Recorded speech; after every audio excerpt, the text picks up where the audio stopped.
Hello everyone, welcome back my story explainer. हमने first part में सुना था कि जानवी को यह एहसास हो जाता है कि समीर उससे लाइक करता है, पर वो इस बात का एहसास समीर को नहीं होने देती है। तो चलिए बिना देर के स्टोरी स्टार्ट करते हैं।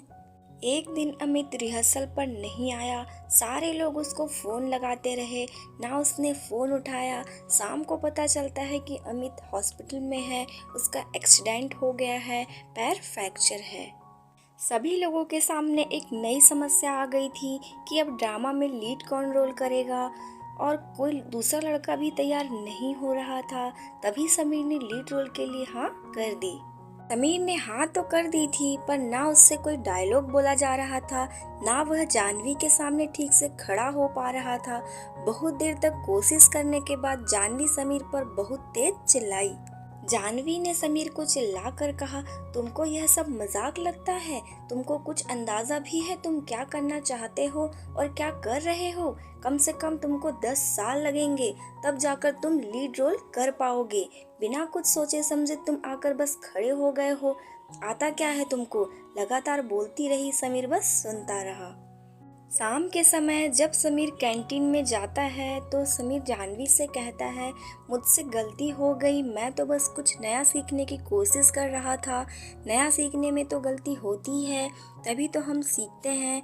पर मैं यह भूल गया था कि मेरी गलती से तुम लोग जो इतने दिनों से कड़ी मेहनत कर रहे हो उस पर कितना बुरा असर पड़ेगा। मैं तो बस अपने बारे में सोच रहा था, जो भी हुआ आज के बाद नहीं होगा। इतना कह कर के समीर वहाँ से चला गया। दूसरे दिन जानवी समीर के रूम पर पहुंच जाती है और समीर से कहती है, चलो मुझे कुछ काम है। समीर पहले तो चौंक जाता है, फिर रेडी होकर के जानवी के साथ चला जाता है। जानवी को वैसे तो कोई काम नहीं था, बस समीर के साथ घूमना था, थोड़ा कंफर्ट जोन बढ़ाना था। दिन भर दोनों साथ रहते हैं, घूमते फिरते हैं। जानवी अपनी गलती की माफ़ी मांगती है और समीर से फ्रेंडशिप कर लेती है। जानवी समीर से फ्रेंडशिप कर लेती है और कहती है, जब तक यह ड्रामा नहीं हो जाता तब तक तुमको दिन भर मेरे साथ ही रहोगे। जानवी उसको एक्टिंग की, लोगों के सामने बोलने की, अपनी झिझक छुड़ाने की बहुत ट्रेनिंग देती है।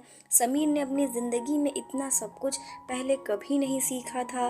धीरे धीरे समय बीत जाता है, समीर अब एक्टिंग में भी अच्छा हो जाता है और एक कॉन्फिडेंस भी बिल्ड कर लेता है। जानवी और समीर की बॉन्डिंग भी अच्छी हो जाती है।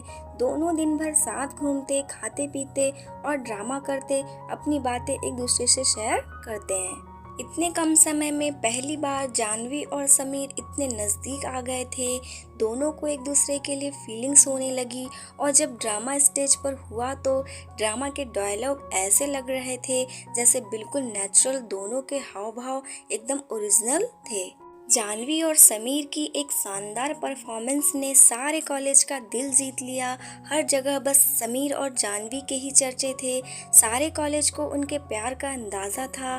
बिना एक दूसरे को प्रपोज किए कब वो दोनों एक दूसरे के हो गए उनको पता नहीं चला। सो फ्रेंड्स, यह होता है साइलेंट लव। सो आप लोगों को यह स्टोरी कैसी लगी हमें कमेंट करके ज़रूर से बताइएगा, और स्टोरी बहुत अच्छी लगी हो तो लाइक एंड सब्सक्राइब ज़रूर से कीजिएगा, और हमें कमेंट करके यह बताइएगा कि आपको कैसी स्टोरी सुनना पसंद है। हम आप लोगों के लिए ऐसी स्टोरीज लाते रहेंगे। तब तक के लिए Jai Hind, stay connected, bye bye.